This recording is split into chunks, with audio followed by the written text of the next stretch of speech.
గతంలో జగన్మోహన్ రెడ్డి మీద పల్లెత్తు మాట కూడా అనకుండా కొంతమంది వైసీపీ నేతలు నోళ్ళేసుకుని పడిపోయేవాళ్ళు. అదే సమయంలో బూతులు తిట్టడానికి కూడా వెనకాడేవాళ్ళు కాదు, మనందరికీ తెలుసు. అందులో కొడాలి నాని కానివ్వండి, వల్లభనేని వంశీ కానివ్వండి, రోజా కానివ్వండి, అంబటి రాంబాబు కానివ్వండి, అనిల్ కుమార్ యాదవ్ కానివ్వండి, వీళ్ళంతా కూడా ఆ కోవకు చెందిన వాళ్ళే. అయితే ఏమైంది మరి? ఇప్పుడు ఎన్నికలు అయిపోయాయి, ఓకే, బాగానే ఉంది. మరి ఎన్నికల తరువాత వీళ్ళ నోళ్ళకేమైంది? ఏమైనా పక్షపాతం వచ్చిందా అంటే ఎస్ అవుననే సమాధానం వస్తుంది. ఎందుకని పక్షపాతం నోళ్ళకు వచ్చిందని అన్నామంటే కలుగుల్లో నుంచి ఎవరు బయటికి రావట్లా. గతంలో చిన్న మాట అంటే మీడియా ముందు ఒకరి తర్వాత ఒకరు టైం పెట్టుకుని మరీ ప్రెస్ మీట్లు పెట్టే వైసీపీ నేతలు వైసీపీ ఓడిపోతుందని తెలిసినప్పటికీ కూడా ఒకళ్ళు కూడా బయటికి రావట్లా. తెలుగుదేశం పార్టీ ఎదురుదాడి చేస్తూనే ఉంది, అయినప్పటికీ నోరు తెరిచే ధైర్యం ఒక్కరు కూడా చేయటం లేదు. ఎందుకని అంటే వాళ్ళు ఓడిపోతున్నామని తెలుసు కాబట్టి. సో పోలింగ్ సరళి చూసిన తర్వాత ఓటమి భయంతో వీళ్ళెవరూ కూడా నోరు తెరవటం లేదు. సరే, ఇప్పటి వరకు జరిగింది ఏదో జరిగిపోయింది, ఇప్పుడు మళ్ళీ మాట్లాడి రెచ్చగొట్టి రేపొద్దున వాళ్ళు గెలిచిన తర్వాత పీకల మీదకి తెచ్చుకోవడం ఎందుకు అనుకున్నారో ఏమో తెలియదు. కానీ మొత్తానికైతే వీళ్ళంతా ఎవరు కూడా నోరు తెరిచే ప్రయత్నం అయితే లేదు. దీనికి సంబంధించి ఈరోజు ఒక వార్త కూడా వచ్చింది. వైసీపీని దాన్ని నడిపిస్తున్న నియంత్రణం అంటే జగన్మోహన్ రెడ్డిని పల్లెత్తి మాట అనకుండా నోళ్ళేసుకుని పడిపోయే వీరులంతా కలుగుల్లోంచి బయటకు రావటం లేదు.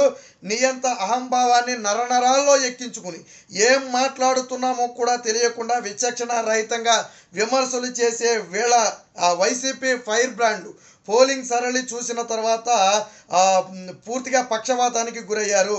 పోలింగ్ ముందు రోజు వరకు మీడియా మైకుల ముందు లేదా సోషల్ మీడియాలో ఇష్టం వచ్చినట్టు మాటలు మాట్లాడినటువంటి వీళ్ళంతా కూడా ఇప్పుడు ఎక్కడా కూడా బయటికి రావటం లేదు. అందులో ముఖ్యంగా కొడాలి నాని కానివ్వండి, ఆర్కే రోజా కానివ్వండి, అంబటి రాంబాబు కానివ్వండి, జోగి రమేష్ కానివ్వండి, బొత్స కానివ్వండి, పేర్ని కానివ్వండి, అనిల్ యాదవ్ కానివ్వండి, వీళ్ళంతా కూడా కిక్కురు మనలేని పరిస్థితి. చివరికి సజ్జల రామకృష్ణారెడ్డి ఏదో ప్రెస్ మీట్ పెట్టినప్పటికీ కూడా గతానికి భిన్నంగా టీడీపీ రిగ్గింగ్కు పాల్పడింది, పోలీసులు సహకరించలేదు, బీజేపీ అండతో కుట్రలకు పాల్పడ్డారని చెప్పటమే తప్ప గట్టిగా విమర్శలు చేసే ప్రయత్నం సజ్జల రామకృష్ణారెడ్డి కూడా చేయలే. ఎందుకంటే సజ్జల అందరికంటే ముందు ఓడిపోతామని తెలిసింది సజ్జల రామకృష్ణారెడ్డికి. పోలింగ్ సరళి చూడకపోయినా ఓడిపోతామని సజ్జల రామకృష్ణారెడ్డికి తెలుసు. అయినప్పటికీ కూడా పోలింగ్ తర్వాత ఇక పూర్తిగా నోరు పడిపోయింది. వాస్తవానికి జగన్మోహన్ రెడ్డి మీడియా ముందుకు వచ్చి అందరికీ కృతజ్ఞత తెలపాల, కనీసం ప్రజలందరికీ ఓట్లేసిన ప్రజలకు కృతజ్ఞత తెలపాల. ఎన్నికలైన మరుక్షణం చంద్రబాబు గారు, నారా లోకేష్, పవన్ కళ్యాణ్ వీళ్ళంతా ఓట్లేసిన ప్రజలకు కృతజ్ఞత తెలిపారు. కానీ జగన్మోహన్ రెడ్డి సోషల్ మీడియాలో తెలపడానికి కూడా ఒకరోజు సమయం పట్టింది.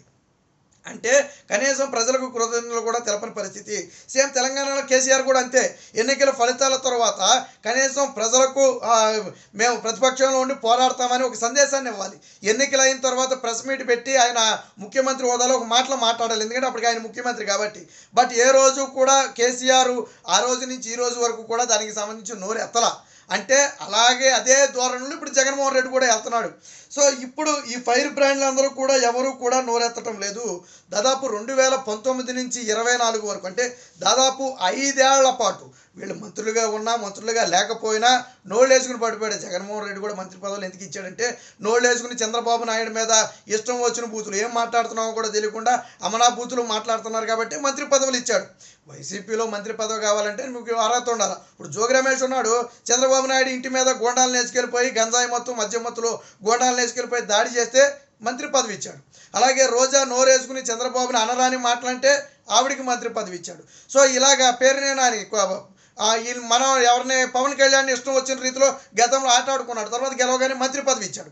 సో ఇలాగ ఎవరైతే పవన్ కళ్యాణ్ని, చంద్రబాబుని, నారా లోకేష్ని తిడతారో కొంతమంది వైసీపీ నేతలు ఏం చెప్పారు, తర్వాత బయటకు వచ్చేసి పార్టీ నుంచి బయటకు వచ్చిన తర్వాత వైసీపీ పార్టీ ఒక రొట్ట పార్టీ అండి, బూతుల పార్టీ, మాకు టార్గెట్ ఇచ్చి మరి బూతులు మాట్లాడమని ఏం మాట్లాడాలో రాసిచ్చేవాళ్ళు, అదే మాట్లాడాలి మీడియా ముందని చెప్పేవాళ్ళు అని చెప్పి కోటమిరెడ్డి శ్రీధర్ రెడ్డి, ఆనం రామనారాయణ రెడ్డి లాంటి వాళ్ళందరూ కూడా బయటకు వచ్చి చెప్పే పరిస్థితి. అంటే పెద్ద పెద్ద వ్యక్తులుగా పేరుంది, 10 మందిలో పలుకుబడి ఉన్నటువంటి అలాంటి వాళ్ళకే ఇలాంటి పరిస్థితి ఉంటే ఇంకా మిగతా వాళ్ళ పరిస్థితి ఏంటి? మాగుంట శ్రీనివాసరెడ్డి ఎందుకు బయటకు వచ్చేసాడు?